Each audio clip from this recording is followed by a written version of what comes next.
দায়িত্ব নবীদের নাই, হিকমত দিয়েছেন। হিকমত হলো এমন একটা জিনিস, আল্লাহ সুবহানাহু ওয়া তাআলা হিকমতের কথা কয়েক জায়গাতে বলছেন।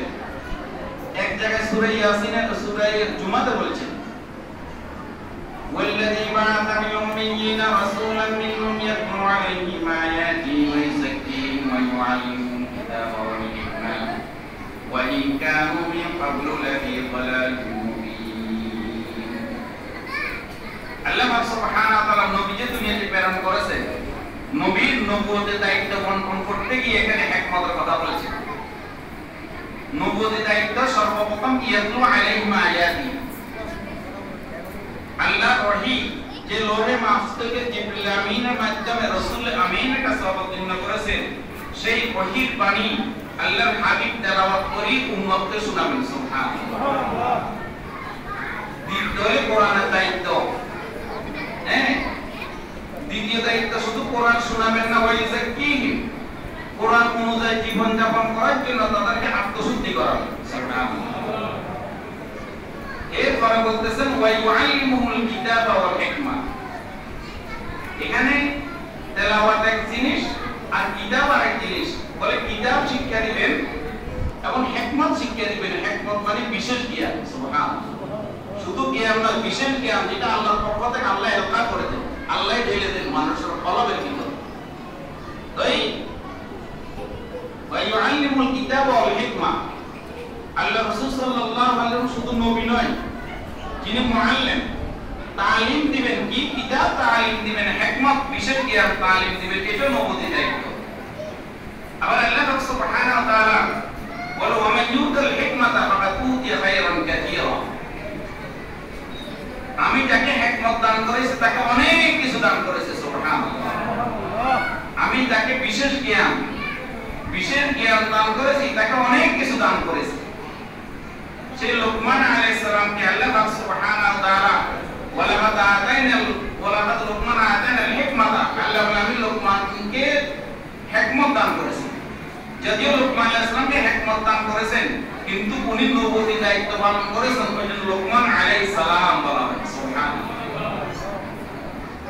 এই লোকমান আলাইহিস সালাম এত বিজ্ঞ ছিলেন, ওনার হিকমত, ওনার বিশেষ জ্ঞান এত বেশি ছিল, এটার উপর বড় কিতাব লেখা হয়েছে, তাফসীর অনেক কিছু লেখা হয়েছে। উনি দেখতে খুব রূপ ছিল না, ওনার কাছে খুব বড় দেহ ছিল না, কিন্তু ওনার ভিতরে গুণ ছিল, হিকমতের গুণ ছিল। এই লোকমান আলাইহিস সালাম নিজের সন্তানকে কিছু নসিহত করছেন, যে নসিহত আল্লাহর কাছে কি হয়েছে, পছন্দ হয়েছে। এবং সন্তানকে নসিহত করা, সন্তানের জন্য দোয়া করা, এটা নবীদের সুন্নাত। শুধু তাই না, সন্তান দুনিয়াতে নেক্সট সন্তান আসার জন্য দোয়া করা, সেটাও নবীদের সুন্নাত। সুবহানাল্লাহ। হযরত ইব্রাহিম আলাইহিস সালাম আল্লাহর কাছে দোয়া করেছেন, রব্বি হাবলি মিনাস সালিহিন, রব্বি হাবলি মিনাস সালিহিন, ফাবাশশারনাহু বিগুলামিন হালিম। ইব্রাহিম আলাইহিস সালাম আল্লাহর দরবারে দোয়া করেছেন, হে আল্লাহ আমাকে একজন নেক্সট সন্তান দান করেন।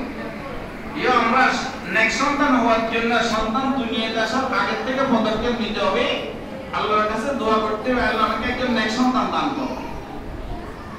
ইব্রাহিম আলাইহিস সালাম দোয়া করছে, আল্লাহ সুবহানাহু ওয়া তাআলা সেই ইব্রাহিম আলাইহিস সালামকে এমন সন্তান দান করেছেন, ফাবাশশারনা বিগুলামিন হালিম, যে সন্তান অতি ধৈর্যশীল, যে সন্তান অতি অনুগত্যশীল, এরকম সন্তান দান করেছেন। না হলে ইব্রাহিম আলাইহিস সালামের সন্তান, ইব্রাহিম আলাইহিস সালাম সন্তানকে যখন নাকি বলছেন যে ইন্নী আরা ফিল মানামি আন্নী আযবাহুকা, হে আমার সন্তান, আমি স্বপ্নে দেখলাম আমি তোমাকে জবাই করতেছি, মা ফানজুর মাযা তারা, এই ব্যাপারে তোমার রায় কি, আমাকে একটু খেয়াল করেন, কথাগুলো মনোযোগ দিয়ে শুনেন। এই ব্যাপারে তোমার রায় কি? ভাই জানি বাবা তাকাই না, এই খেয়াল করে শুনেন, আমি তো ওয়াজ করতে চাই, কিছু নসিহত কথাবার্তা আলোচনা করছি, এগুলো শুনতে হবে, এগুলো এখান থেকে নিয়ে যেতে হবে। আপনার পরিবারের কথা হলে কালকে বলতে হবে, আপনি এখান থেকে কিছু নিয়ে আপনাকে পরিবর্তন করতে হবে।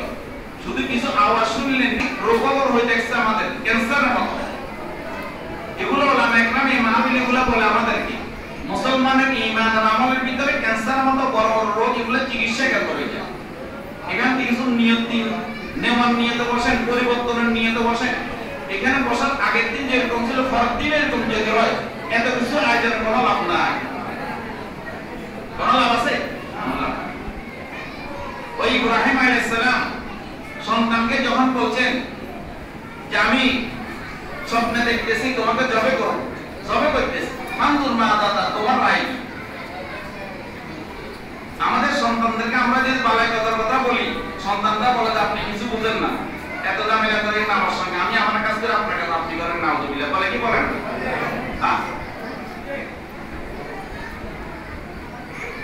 সন্তানরা এভাবে আমাদের উত্তর দিয়ে দেন।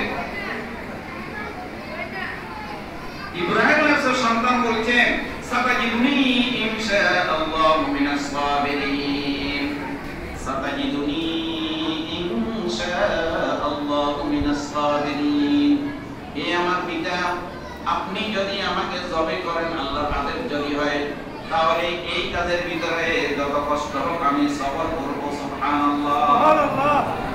শুধু সবর করব না, তাফসীরে লেখা আমি আপনাকে সহযোগিতা করব, আপনাকে সহযোগিতা করব।